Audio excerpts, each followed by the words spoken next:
Innakum satarawna rabbakum kama tarawna hadzal qamara. Ini sabda Rasulullah SAW yang merupakan penafsiran dari surat Al-Qiyamah ayat 22-23. Rasul katakan, sesungguhnya kamu semua akan melihat Tuhan kamu sebagaimana kamu melihat bulan purnama ini. Bulan ini.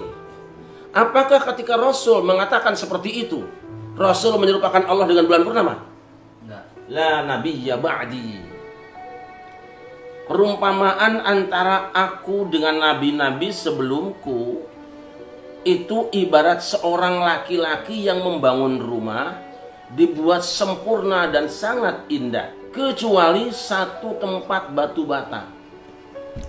Orang-orang mengitarinya dan berkomentar, alangkah indahnya jika batu bata yang satu ini diletakkan di tempat yang kosong ini. Aku inilah yang dimaksud dengan batu bata itu, maka tidak ada nabi setelahku. Rangkaian nabi-nabi itu seperti seorang laki-laki yang bangun rumah. Yang mengangkat nabi siapa? Allah. Apakah ketika nabi mengatakan Allah mengutus para nabi dari Nabi Adam sampai beliau seperti manusia yang bangun rumah, laki-laki bangun rumah, nabi sedang membandingkan, menyamakan Allah dengan laki-laki? Tidak. Kembali tadi, ketika Rasul mengatakan bahwa manusia akan melihat Allah di hari kiamat seperti manusia melihat bulan purnama, apakah yang dibicarakan itu Allah Rabb dengan bulan purnamanya, dengan bulannya? Sedang membandingkan Allah dengan bulan? Tidak. Yang diserupakan apanya? Tema pembicaraannya, yaitu ar-ru'yah, penglihatan. Kalau begitu, ketika ada orang berkata orang Islam terganggu oleh gonggongan anjing, tentu orang-orang kafir juga akan terganggu oleh suara pengeras suara orang yang di luar waktunya.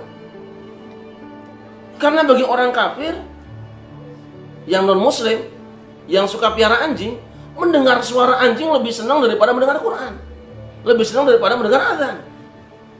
Apakah ketika orang mengatakan janganlah kita menggunakan pengeras suara terlalu kencang dan ramai-ramai bareng-bareng, sebab itu akan mengganggu orang yang tidak suka?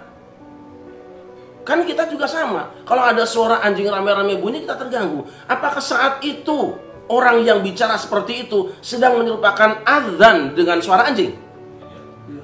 Yang diserupakan apanya? Hasilnya ketergangguan itu.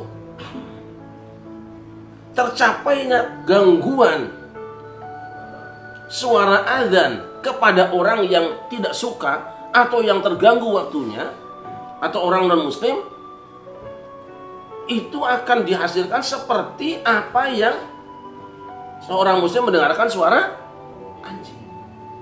Jadi yang dibandingkan azan dengan anjingnya atau mendengarnya? Yang dibandingkan suara azan dengan suara anjing atau terganggunya?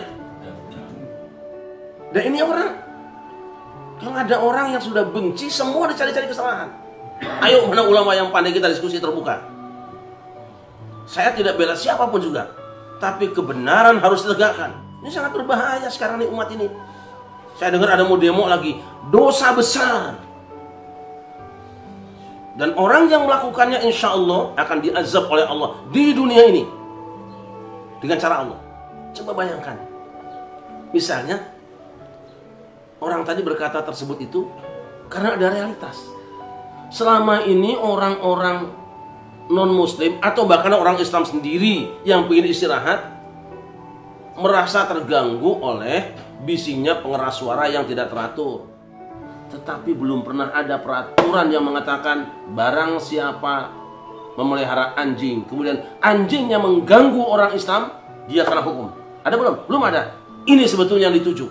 Suatu saat kalau statement itu kemudian berubah menjadi undang-undang, maka siapa saja memelihara anjing lalu suaranya mengganggu orang Islam bisa lapor polisi dan dia bisa dipidanakan. Ini luar biasa sebetulnya. Tapi otakmu dibalik.